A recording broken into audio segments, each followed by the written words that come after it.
अभी कुछ दिनों में अक्टूबर में स्पेशली बहुत ज़्यादा पोल्यूशन बढ़ चुका है। जैसे सर्दियां आनी शुरू हो जाती है, दिल्ली एनसीआर में पोल्यूशन वैसे ही बढ़ जाता है। माय नेम इज अपूर्व। आप सेटलिंग कर रहे हैं, दिल्ली में फिर से जो है पोल्यूशन बढ़ता जा रहा है, तो आप क्या समझते हैं? अभी कुछ दिनों में अक्टूबर में स्पेशली बहुत ज़्यादा पोल्यूशन बढ़ चुका है। AQI ऑलमोस्ट 400 के आसपास है, इसलिए बिना मास्क के it's not possible to cycle here और do any kind of workout. Suggestion देना चाहेंगे दिल्ली सरकार? I think there are multiple reasons. एक तो पराली, दूसरा vehicular emissions and that's it, that's what I think.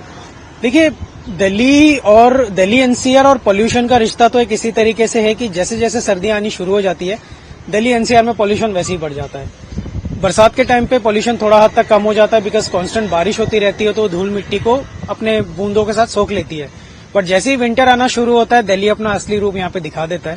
And as a cyclist जब हम लोग सुबह राइड पे निकलते हैं तो हमारे लिए सबसे बड़ी दिक्कत ये हो जाती है कि बहुत ज्यादा, एक तो विजिबिलिटी कम होती है, उसके बाद गाड़ियां बहुत ज्यादा हैं, ट्रक्स काफी ज्यादा चलते हैं बड़े बड़े, फिर चाहे वो डीजल हो या पेट्रोल के हो, और कंस्ट्रक्शन वर्क, और क्योंकि सर्दी के वजह से जो पूरा ये स्मॉग है ये नीचे लेवल पे रहता है, तो एज अ ह्यूमन हम ही इसको पूरा का पूरा ले रहे होते हैं। और एज अ राइडर हम लोग मतलब गाड़ियों के अंदर तो सेफ पूरे रहते नहीं है, तो हम लोग जब राइड करते हैं तो सांस लेना भी जरूरी है, तो वो पूरा पोल्यूशन ही हम लोग अंदर लेते हैं। सो आई थिंक विंटर्स में ये थोड़ा सा चैलेंज हम साइकिलिस्ट के लिए बहुत ज्यादा हो जाता है कि हम चाहते तो हैं अपनी हेल्थ को इम्प्रूव करना साइकिलिंग के साथ, बट कहीं ना कहीं पोल्यूशन की वजह से वो इम्पैक्ट भी करती है।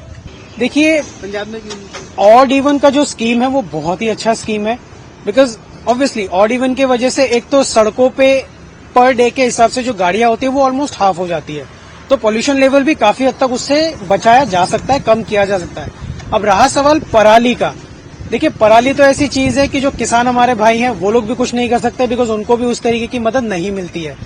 अब इस टाइम पे जो, अब जैसे आप देख सकते हैं कि हवा भी काफी अच्छी चल रही है, तो जब वो पराली जलाएंगे तो उसका धुआं जो है वो दिल्ली एनसीआर की तरफ आएगा ही आएगा, तो उसका कुछ कर नहीं सकते हैं। बट यस, अगर वहां की भी गवर्नमेंट अपने किसानों को सपोर्ट कर सके कि वो पराली को ना जला के कुछ उनको ऐसा मेथड दिया जाए, जैसे बीच में किया गया था कि पराली का वो लोग फर्टिलाइजर्स बना रहे थे, तो अगर उसी मीडियम को और ज्यादा लेवल पर अच्छे से किया जाए तो उसका भी स्मॉग नहीं आएगा। But yes, Delhi government and basically central government को भी काफी हद तक काम करना चाहिए ताकि लोगों को एक पोल्यूशन रहित पूरा जो एनवायरमेंट है वो मिल सके।